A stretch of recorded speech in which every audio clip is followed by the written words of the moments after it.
आजच्या व्हिडिओमध्ये आपण मस्त असं तूर डाळीचं वरण बघणार आहोत। गरम गरम भाताबरोबर हे वरण आणि त्यावर तुपाची धार खरंच खूप छान लागतं। त्यासाठी काय करायचं, कुकरमध्ये 1 वाटी तूर डाळ आणि 1 टोमॅटो चिरलेला घालायचा, त्याचबरोबर गरजेनुसार पाणी घालून घ्यायचं आणि ह्याला 2 शिट्ट्या काढून घ्यायच्या। 2 शिट्ट्या देऊन झालेल्या आहेत आणि मस्त अशी आपली डाळ शिजलेली आहे। हे बघा, आता काय करायचं, चमच्यानेच ही डाळ आपल्याला अशा पद्धतीने घटलून घ्यायची आहे, म्हणजे ती एकसंध आणि एक जीव होते आणि वरण पण त्याचं छान असं दाटसर होतं। हे बघा, मस्त अशी ती एकसंध झालेली आहे। आता काय करायचं, ज्यामध्ये तुम्ही वरण बनवणार आहात ती कढई किंवा पातेलं गॅसवर ठेवायचं, त्याच्यामध्ये 2 चमचे तेल गरम करायचं। तेल व्यवस्थित तापले की त्याच्यामध्ये अर्धा चमचा मोहरी टाकायची।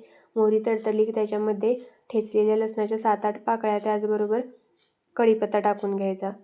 ह्याच्यामध्ये तुम्ही मिरचीचे तुकडे पण टाकले तरीही चालतं आणि हे 2-3 मिनिटं छान असं परतवून घ्यायचं। हे परतवून झाले की त्याच्यामध्ये पाव चमचा हळद टाकायची। हळद तेलामध्येच टाकायची, म्हणजे काय होतं की छान असा वरणाला पिवळसर कलर येतो। हे 2 मिनिटं असं तेलामध्ये परतवून घ्यायचं। त्यानंतर आपल्याला त्याच्यामध्ये जी आपण शिजवलेली डाळ होती ती घालून घ्यायची आहे।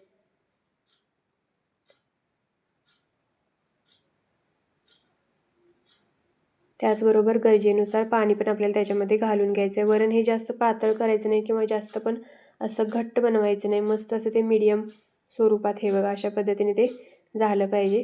आता ह्याच्यामध्ये चवीनुसार मीठ टाकायचं आणि हे व्यवस्थित असं पुन्हा एकदा मिक्स करून घ्यायचं आणि त्याला छान अशी उकळी येऊ द्यायची।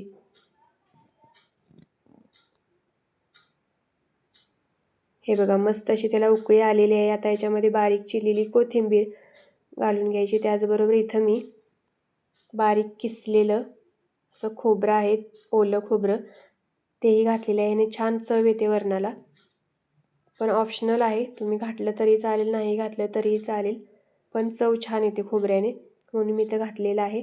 आणि हे मस्त असं आपलं वरण तयार आहे। उकळी आली की गॅस बंद करायचा, जास्त शिजवण्याची गरज नाही। हे बघा, एकसंध आणि दाटसर असं आपलं हे वरण तयार आहे।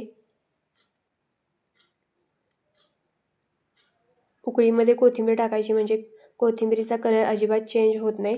हे बघा, मस्त वरण तयार आहे। तर अशाच नवनवीन साध्या सोप्या रेसिपींसाठी आपल्या चॅनलला लाईक, शेअर आणि सबस्क्राईब नक्की करा। धन्यवाद।